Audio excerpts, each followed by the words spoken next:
বৈষম্য বিরোধী ছাত্র আন্দোলন চলাকালে বন্ধ ছিল শোবিজ ইন্ডাস্ট্রির কাজ। এরপর গত 5 আগস্ট সরকার পতন ও 8 আগস্ট অন্তর্বর্তী সরকারের দায়িত্ব গ্রহণের পর পরিস্থিতি স্বাভাবিক হতে শুরু করে।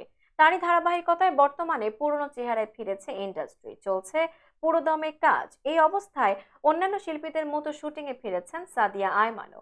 সম্প্রতি শেষ করেছেন ইফতেখার আহমেদ ফাহমি পরিচালিত পুতুল পুতুল খেলা নাটকের কাজ। এদিকে ছাত্র আন্দোলনের পক্ষে বেশ সরব থাকায় কম ধকল পোহাতে হয়নি সাদিয়া আয়মানকে।